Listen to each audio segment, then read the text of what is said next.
Nowadays in mastering music, your loudness is measured in LUFS, L-U-F-S. In a nutshell, LUFS is the loudness unit of a piece of audio. This means if we have two pieces of audio that are completely different in level, but if we then measure them in LUFS and we get them both to around the same minus value in LUFS, let's say that's minus 10 LUFS for example, even though that when both played at unity, their normal level, the two audio tracks will be completely different, level-wise they're going to appear to be the same. Now the way that this is usually achieved is some below a certain threshold are boosted upwards to achieve a certain level of LUFS, and those that are above it are then pulled down. So there's kind of a balancing act to be had. There's a misconception here in that if you have a louder track as it's got a higher LUFS value and you bring it down, it's going to still sound or be perceived louder. Perception is, or the common thought is, it will sound and feel louder at minus 14 LUFS, but this is incorrect.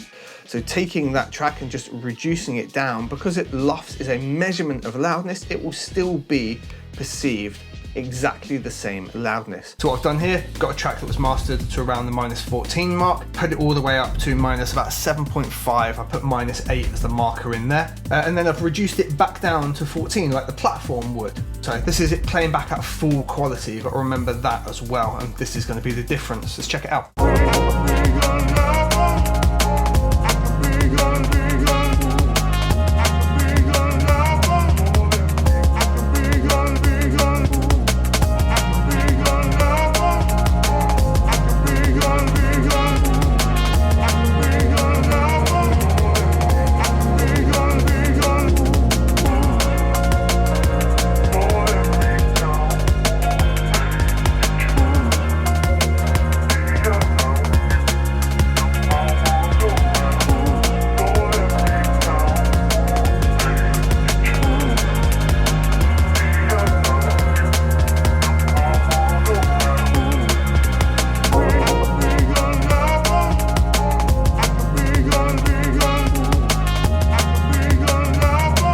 While it has less dynamics, perceptually, the loudness will be exactly the same. Broadcasters and streaming services can set an inbuilt LUFS value, which essentially is to stop people having to constantly adjust the volume of tracks that are slightly different. So once they have set their listening volume and preference, the music or audio or speech will be pretty consistent across that level, so that they don't have to adjust it for each track. So this means if you absolutely slam your track and you get it all the way up to minus 5 LUFS, and it is the loudest thing you've ever produced, when it's played back on Spotify and you've crushed all your dynamics into a sausage like this, Spotify just goes whoop and puts it down here.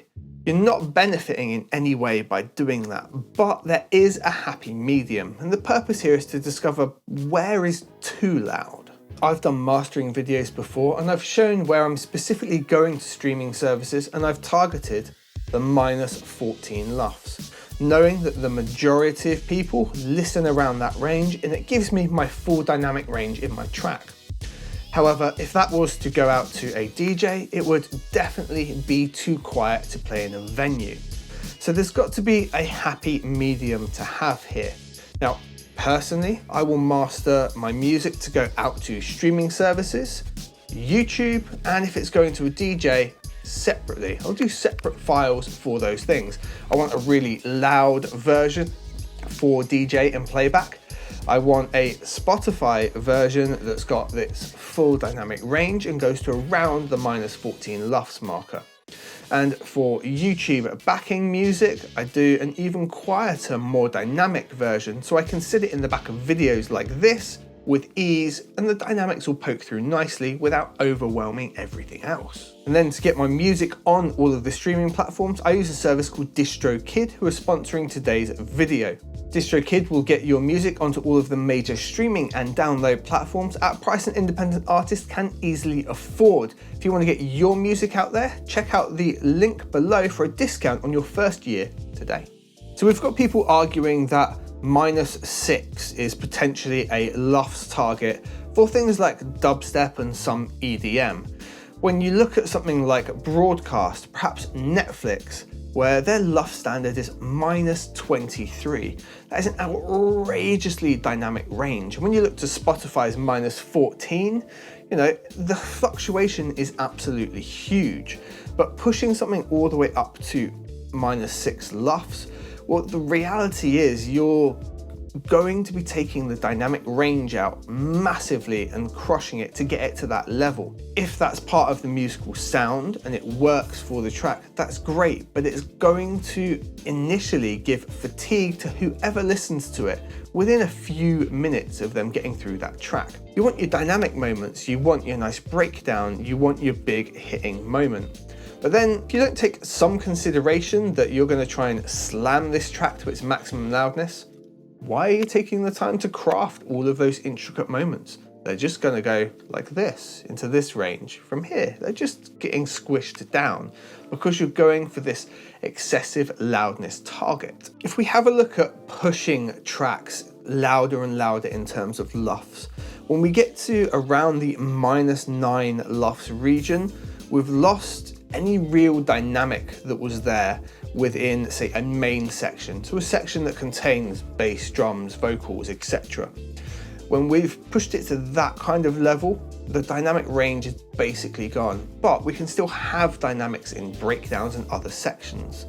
So this kind of suggests to me that -9's maybe the upper limit of where we want to be pushing, and that seems to be about right for a CD track, with exceptions of certain genres. If we look at some of the heavy drum and bass from the early 2000s, it can still have that huge impacting driving section that pushes above the -9 LUFS, but it's almost always juxtaposed with really relaxed, chilled out break sections that are dipping as low as the -14 range, giving a good dynamic range overall.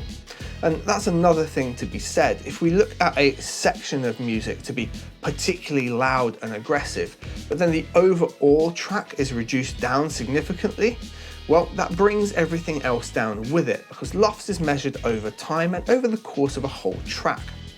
So you could have a very long, intricate, detailed breakdown and then smash everything into -9 for a while, and the overall track is going to be considerably lower.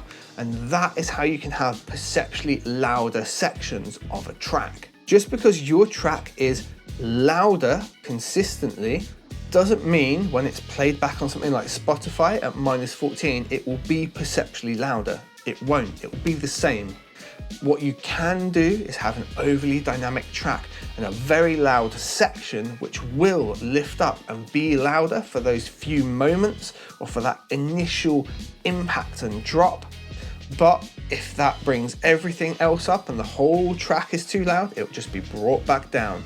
See, it's a very careful game to play. We looked at -9 LUFS pretty much takes out all the dynamics of a full mix, so something containing the full spectrum of sound. And then do we need to master multiple times? And I've said personally, I think we need to master for the streaming platforms, be that YouTube, Spotify, Apple Music, and then CD master separately with a louder, more impactful version in those cases where it's relevant.